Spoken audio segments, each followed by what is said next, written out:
বাংলাদেশের ভবিষ্যৎ গণতান্ত্রিক ট্রান্সফরমেশন খুব বড় ঝুঁকির মধ্যে পড়ে যাবে যদি কোনোভাবে এটা প্রমাণিত হয় নতুন যে রাজনৈতিক দল হলো জাতীয় নাগরিক party, national citizens party, NCP, সেই পার্টিকে সরকার কোনো না কোনোভাবে সমর্থন করছে এবং সেটা অঘোষিতভাবে।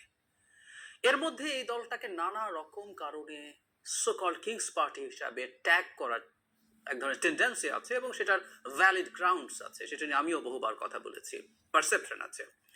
কিন্তু ক্রুড কোনো কিছু যদি দেখা যায়, এমন কিছু যে রাষ্ট্রীয় কোনো সম্পত্তি, রাষ্ট্রীয় কোনো ক্ষমতা ব্যবহার করা হচ্ছে এই দলটাকে সাহায্য করার জন্য, সেটা একটা বিভৎস পরিস্থিতি তৈরি করবে। আমাদের সতর্ক থাকা দরকার। এই দলটা যখন তৈরি হচ্ছে, গতকাল ঘোষণা হচ্ছে, সে ঠিক সেই সময়ই একটা প্রজ্ঞাপন ছড়িয়ে পড়েছিল সামাজিক মাধ্যমে। আমরা সবাই দেখেছি, অনেকেই দেখেছি, আমি আসবো সেই জায়গায়। সেটা যদি সত্য হয়ে থাকে, এটা একটা ভয়ঙ্কর অ্যালার্মিং সাইন। আই রিপিট, এটা একটা ভয়ঙ্কর অ্যালার্মিং সাইন। আমরা সম্ভবত অতটা গুরুত্ব দিয়ে দেখছি না এটাকে, কিন্তু আমাদের এটাকে গুরুত্ব দিয়ে দেখা উচিত। সেই প্রজ্ঞাপনটা দেখার আগে আমি আরেকটা নিউজের প্রতি একটু দৃষ্টি আকর্ষণ করি। হেডলাইন হচ্ছে যুগান্তরে, এরকম সমন্বয়কদের নিরাপত্তা দিতে ডিসিদের চিঠি 9 সেপ্টেম্বর। এখানে তখন ওই সময়টাতে কেন্দ্রীয় সমন্বয়করা বিভিন্ন বিভাগে যাচ্ছিলেন, তখন পুলিশ থেকে ডিসিকে চিঠি দেওয়া হয়েছিল যাতে তাদের নিরাপত্তা নিশ্চিত করা হয়, যাতে প্রোটোকল দেওয়া হয়। মানে ওই সমন্বয়করা কে যে রাষ্ট্রীয় প্রোটোকল দিতে হবে, প্রশ্ন তখন উঠেছিল। এবং এটা আমার ভালো লেগেছে যে সমন্বয়কদের দিক থেকেও তারা এটা চাননি বলে তারা মিডিয়াতে জানিয়েছেন যে এটা পুলিশ নিজ থেকে দিয়েছে। কিন্তু এই যে আমার ব্যাখ্যা হচ্ছে তারা চায়নি। আমার কাছে এটা খুব সঠিক বলে মনে হয় না, কিন্তু তারা অন্তত পরিস্থিতির কারণে সেটাকে ডিনাউন্স করেছেন।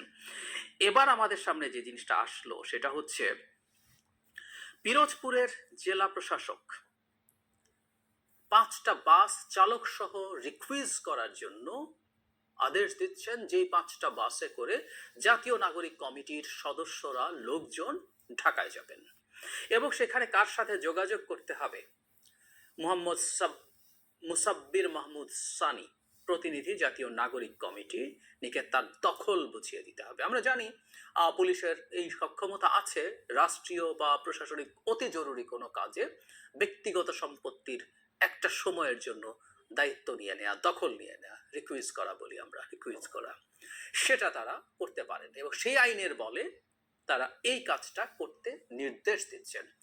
এটা কোনোভাবেই রাষ্ট্রীয় প্রয়োজনীয় বা জরুরি কোনো কাজ না। তার চাইতে জরুরি কথা, কেন কেন নাগরিক কমিটির সদস্যদের তাদের প্রোগ্রামে আসার জন্য এটা দেয়া হবে? আমি এই প্রশ্নগুলো করছি এটা ধরে নিয়ে এটা জেনুইন কাগজ, এটা নাও হতে পারে, কিন্তু আমি সেই প্রসঙ্গে পরে আসছি। যদি সঠিক হয়ে থাকে, এটা জেনুইন চিঠি হয়ে থাকে, কেন, কিসের ভিত্তিতে এই রাষ্ট্রীয় ক্ষমতা ব্যবহার করা হবে তাদের লোকজন ঢাকায় যাওয়ার জন্য? আমাদের মনে আছে 31 ডিসেম্বর একটা প্রক্লেমেশনের বিরাট হাঁকডাক হয়েছিল, ঘোষণা হয়েছিল। সেদিন একটা ঘোষণাপত্র দেওয়া হবে বলে জানানো হয়েছিল, বেশ টিজার দিয়ে আগের দিন থেকে। সেই প্রোগ্রামের আগেও ঠিক এই একই ধরনের অভিযোগ এসেছিল। সেই ক্ষেত্রে কোনো ক্রুড চিঠি আমরা হয়তো দেখিনি, কিন্তু এবার দেখলাম। যদি সত্য হয়ে থাকে, তার মানে এটা খুব আরো ক্লিয়ার হয়ে যাচ্ছে যে সরকার শুধুমাত্র নৈতিকভাবে না, লজিস্টিক্স দিয়ে এই দলটাকে সমর্থন করছে, এই দলটাকে গড়ে উঠতে দিতে চেয়েছে। বাজারে কিন্তু প্রচুর ফিসফাস আছে, গোয়েন্দা সংস্থা কাজ করছে এই দল তৈরি করার পেছনে, এরকম ফিসফাস আছে এবং এই ফিসফাসগুলো খুব অমূলক তাও না।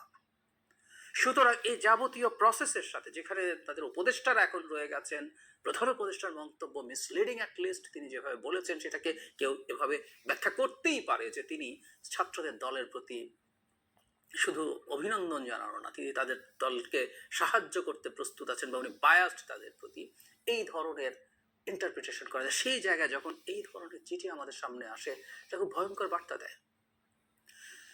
এই চিঠিটা কি মিথ্যা? তাহলে আমরা পিরোজপুরের জেলা প্রশাসকের ক্লারিফিকেশন চাই।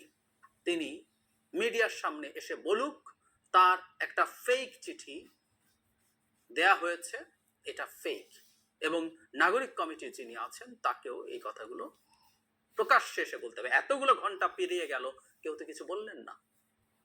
আর যদি দিয়ে থাকেন, দিয়ে থেকেছেন, এটাই মনে হয়, কারণ এতক্ষণেও কোনো রকম কোনো রিজয়েন্ডার নেই, তারা এইসব জানাননি। তাহলে কিসের ভিত্তিতে দিয়েছেন? এবং এটা শুধু জেলা প্রশাসক না, এটা সরকারকে ওই জবাব দিতে হবে যে কিসের ভিত্তিতে নতুন পার্টিতে জাতীয় নাগরিক কমিটির লোকজন যাওয়ার জন্য রাষ্ট্র তার ক্ষমতা ব্যবহার করে বাস দেবে। বহুবার বলেছে বাংলাদেশ, শেখ হাসিনা এই যে প্রায় তারা নতুন বন্দোবস্তের কথা বলেন, আমরা চাই, আমরা নিজেরাও চাই। তাদের সাথে পার্থক্য আমার একটা জায়গা আছে, তারা মনে করেন র্যাডিক্যালি সব এটা সেটা সংবিধান একটা লিখে ফেলবো, কিছু আইন পরিবর্তন করে ফেলবো, একটা সেকেন্ড রিপাবলিক করে ফেলবো, সব কিছু সুন্দর হয়ে যাবে। Sorry, I don't by this argument. কিন্তু আমাদের একটা নতুন বন্দোবস্ত লাগবে এবং সেটা খুবই গ্র্যাজুয়াল অ্যান্ড স্লো প্রসেস বলে আমি বিশ্বাস করি। আমি মনে করি এটা ওভাবেই করতে হবে, এর বাইরে কিছু করতে গেলে আমাদের এক্সিস্টিং সিস্টেমটাকে আরো খারাপ করে ফেলবো। যাই হোক, নতুন বন্দোবস্ত মধ্যে এগুলো ছিল, এগুলো থাকবে। রাষ্ট্রীয় ক্ষমতা কোনোদিন কোনো দল বা ব্যক্তির জন্য ব্যবহৃত হতে পারে না, কিন্তু এটা হলো। নাগরিক কমিটিকেও এটার ব্যাখ্যা দিতে হবে। আর সরি, নাগরিক কমিটি এখন তো তারা দলই হয়ে গেছেন, নাগরিক কমিটির লোকজন চাচ্ছেন তারা দিক, বা এই দলের প্রোগ্রামে আসার জন্য বলা হচ্ছে, সুতরাং জাতীয় নাগরিক পার্টি তাদেরকেও এটার ব্যাখ্যা দিতে হবে, প্রশাসনকে ব্যাখ্যা দিতে হবে, সরকারকে ব্যাখ্যা দিতে হবে। বলেছিলাম যে এই সরকার যখনই তার এই নিরপেক্ষতা হারিয়ে একটা কিংস পার্টি তৈরি করতে যাচ্ছে, তখন যে ঝুঁকিটা তৈরি হয়, এ ধরনের কিংস পার্টি যখন তৈরি, এবং সরকার সত্যিই যদি এই কিংস পার্টি তৈরির পেছনে কাজ করে, তখন নির্বাচনটা সহি হবে, এই বোধটাও নষ্ট হতে থাকে। এটাই অ্যালার্মিং। ডক্টর ইউনূসের সরকার একটা দল তৈরি করতে যাচ্ছে, তার পেছনে আছে, এবং সেই দলটাকে ক্ষমতায় আনার জন্য নির্বাচন ম্যানিপুলেট করা হতে পারে। এইটা সত্য কিনা ভিন্ন আলোচনা, কিন্তু এইরকম একটা ধারণাও যদি কারোর মধ্যে ঢুকতে শুরু করে, আমাদের সর্বনাশ হয়ে যাবে। সুতরাং এটাকে আমরা ছোট করে দেখতে চাই না, খুব বড় করে দেখতে চাই, এবং আমরা ভবিষ্যতে ভালোভাবে ভিজিল্যান্ট থাকব সরকার কতটুকু সাহায্য এই দলটাকে করছে। ন্যূনতম সাহায্য আমরা কোনোভাবে হতে পারে বলে মনে করি না।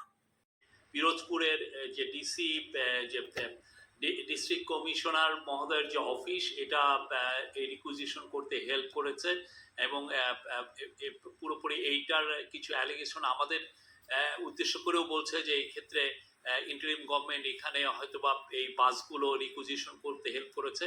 আমি এখানে দ্ব্যর্থকণ্ঠে বলবো যে আমাদের এখানে ইন্টারিম গভর্নমেন্টের এখানে কোনো রোল নাই।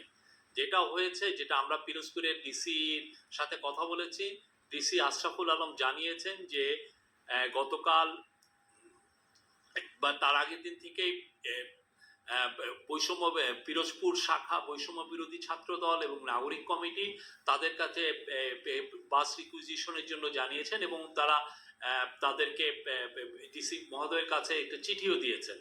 এবং সাথে যেটা হয়েছে যে তারা যারা আহত হয়েছিলেন জুলাই আগস্টের গণঅভ্যুত্থানে, এবং যারা দুইটা নিহতদের পরিবার, তারা সবাই এসে তাদের কাছে রিকোয়েস্টটা করেছিলেন। সেই রিকোয়েস্টের প্রেক্ষিতে এবং এক ধরনের প্রেশারের প্রেক্ষিতে তারা 5টি বাস রিকুইজিশন করাতে হেল্প করেন। কিন্তু এই বাসগুলোর কোনো ধরনের কোনো পেট্রোলের খরচ বা এটা যাতায়াতের খরচ, কোনো খরচ এই ডিসি অফিস থেকে দেওয়া হয়নি। এখানে কোনো মনিটরিং ইনভলভমেন্ট ডিসির কর্তৃপক্ষের মধ্যে ছিল না। এবং আমরা দেখছি যে এই ধরনের ঘটনা আরও কোথাও রিপিট হয়েছে কিনা। বাট এখানে আমরা বলছি, আমি ক্যাবিনেট সেক্রেটারির সাথেও কথা বলেছি, এই বিষয়ে ইন্টারিম গভর্নমেন্টের কোনো রোল নাই। ইন্টারিম গভর্নমেন্ট এখানে কাউকে, ইন্টারিম গভর্নমেন্ট মনে করে সমস্ত পার্টির জন্য সে লেভেল প্লেইং ফিল্ড তৈরি করছে, যাতে সুন্দর একটা ইলেকশনে, সুন্দর ফ্রি অ্যান্ড ফেয়ার ইলেকশনে সমস্ত পার্টি পার্টিসিপেট করতে পারে। আমাদের এটা হচ্ছে আমাদের মূল দায়িত্ব। আমরা সমস্ত পার্টির কাছে আমরা সমান। শনিবার জাতীয় নাগরিক পার্টির আত্মপ্রকাশ অনুষ্ঠান উপলক্ষে সারা দেশ থেকে দলটির নেতা কর্মীরা এসেছে, সহস্রাধিক বাস নিয়ে এসেছে, এবং সরকারের পৃষ্ঠপোষকতায় যে তাদেরকে আনা হয়েছে তার একটি ধারণা অনেকেই করছেন। এমন একটি চিঠি বেরিয়েছে পিরোজপুর জেলা প্রশাসকের স্বাক্ষরিত একটি ডিও লেটার 5টি বাস রিকুইজিশনের, এবং অনেকেই মনে করেন যে এটি হয়তো লিক হয়েছে, আর অন্যগুলো তো হয়তো লিক হয়নি, এবং এটি নিয়ে বেশি আলোচনা হচ্ছে এটিকে কেন্দ্র করে। সেই জায়গা থেকে প্রেস সচিবের কাছে রবিবার প্রশ্ন ছিল, জেলা প্রশাসক, পিরোজপুরের জেলা প্রশাসক এই ধরনের চিঠি দেন কিভাবে? সেখানে প্রেস সচিব মিস্টার শফিকুল আলম বেশ কিছু বাড়তি কথা বলেছেন। যেমন তিনি বলেছেন, পিরোজপুর জেলা প্রশাসকের সঙ্গে আমি কথা বলেছি, তারা 5টি বাস রিকুইজিশন করতে সাহায্য করেছে, কিন্তু এই বাসগুলোর কোনো ধরনের খরচ ডিসি অফিস থেকে দেয়া হয়নি। খেয়াল করুন কথাগুলো। এবং ডিসি আশরাফুল আলম জানিয়েছেন, বৈষম্য বিরোধী ছাত্রদের পিরোজপুর শাখা এবং নাগরিক কমিটি তাদের কাছে বাস রিকুইজিশনের জন্য জানিয়েছিল। এজন্য তারা ডিসির কাছে চিঠিও দিয়েছে। এর সঙ্গে জুলাই আগস্টের আন্দোলনে যারা আহত হয়েছেন এবং নিহতদের পরিবার সবাই মিলে জেলা প্রশাসনের কাছে অনুরোধ করেছে। সেই অনুরোধের প্রেক্ষিতে এক প্রকার চাপে তারা 5টি বাস রিকুইজিশন করতে সাহায্য করেছে। এবার তাহলে কিছু প্রশ্ন করি। প্রথম প্রশ্ন হচ্ছে যে, বৈষম্য বিরোধী বা জাতীয় নাগরিক কমিটির নেতারা এতটাই শক্তিশালী যে তারা চাপ দিয়েছে আর ডিসি বাস রিকুইজিশন করতে বাধ্য হয়েছেন? অন্য কোনো দল যদি এই ধরনের চাপ দেয়, কোন জেলার ডিসি কি এই ধরনের বাস রিকুইজিশন এর মাধ্যমে তাদেরকে সহযোগিতা করবে কোনো দলীয় সমাবেশে যোগ দেওয়ার জন্য? এবং তারপরে প্রশ্ন বলি যে, চাপ দিলেই কি ডিসিরা এ ধরনের রিকুইজিশন দিতে বা দেওয়ার বিষয়টি তার এখতিয়ারের মধ্যে রাখে কিনা? এবং তিনি কি বললেন যে বাস রিকুইজিশন করে দিয়েছেন, কিন্তু কোনো ধরনের খরচ বা পেট্রোল দেয়নি সরকারি খরচ থেকে বা ডিসি অফিস থেকে। এখতিয়ার বহির্ভূত ভাবেই তো ডিসি এই কাজটি করেছে। এটাই তো সহযোগিতা, এটাই তো সরকারি পৃষ্ঠপোষকতা। এর আবার ভাড়া দেওয়া লাগে কি জন্য, তেল দেওয়া লাগে কি জন্য? আর তেলের টাকাও যে দেয়নি তারও কি গ্যারান্টি? এখন তো ইনভেস্টিগেট করা প্রয়োজন যে আসলে সরকারি কোষাগার থেকে কোনো ধরনের টাকা দেওয়া হয়েছে কিনা। এই প্রশ্নগুলো তো সামনে আসে। আবার তিনি নিজেই বলছেন যে প্রকাশ হওয়া গোপন চিঠিতে বাস রিকুইজিশনের কথা বলা হচ্ছে। গোপন চিঠিতে মানে কতটা স্ববিরোধী তিনি। একই সঙ্গে আবার বলছেন যে এটির সঙ্গে ডিসি অফিসের কোনো সংশ্লিষ্টতা নেই, ডিসি অফিসের সংশ্লিষ্টতা নেই। আবার তিনি বলছেন গোপন চিঠিতে রিকুইজিশনের কথা বলা হচ্ছে। মানে উনি কিভাবে কি বলেন, এটি তো মেলানোর কোনো ওয়ে নেই। নিজেই নিজেকে বিতর্কিত করে তোলেন। এবং এটি যে পৃষ্ঠপোষকতা করা হয়েছে, সরকারি পৃষ্ঠপোষকতা, তার তো কোনো ধরনের রাগঢাক করার সুযোগ পাচ্ছেন না। তিনি বা বলছেন, দায়িত্বহীন কণ্ঠে বলতে চাই যে অন্তর্বর্তী সরকারের এখানে কোনো ভূমিকা নেই।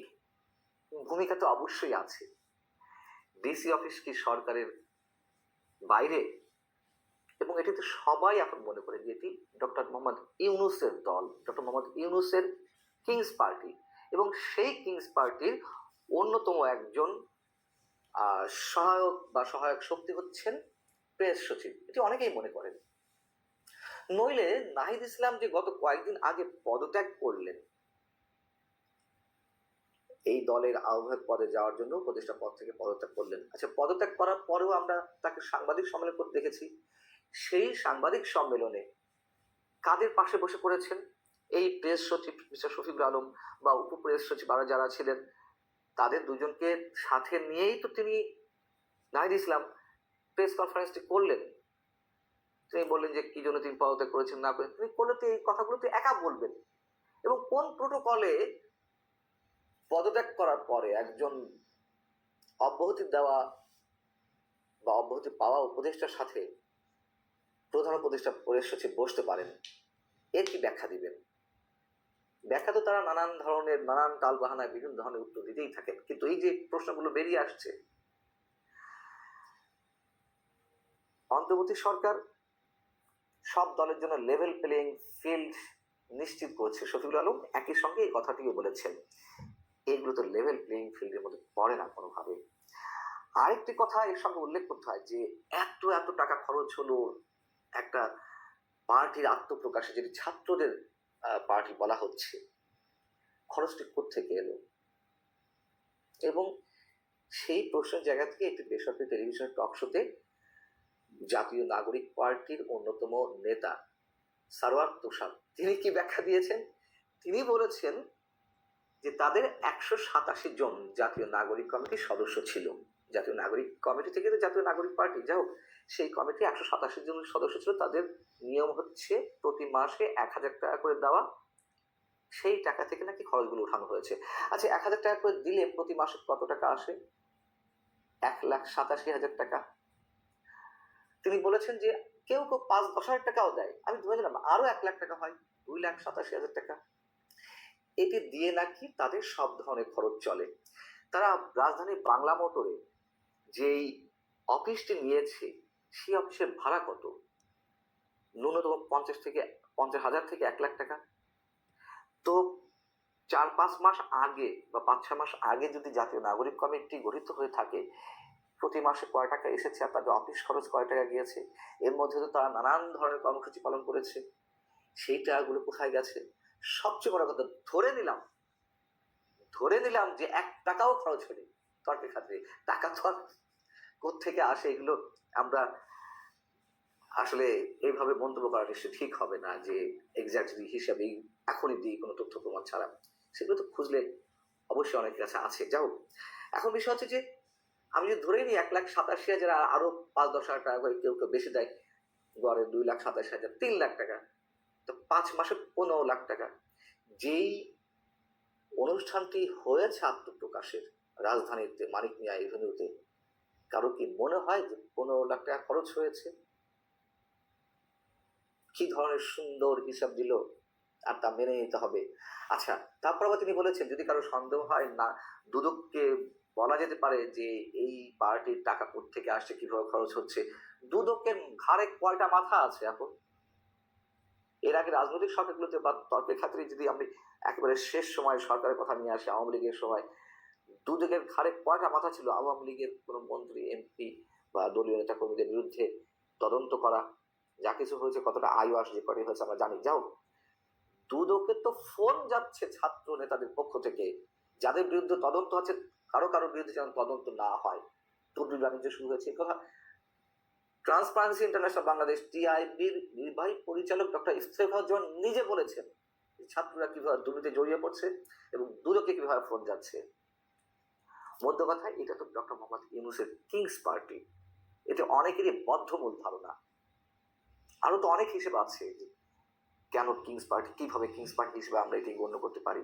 সবকিছু তো আর একসাথে বলা যেতে পারে না, অনেক সময়ের বিষয়। এর আগেও বলা হয়েছে, অনেকেই জানেন এর যুক্তি তর্কগুলো।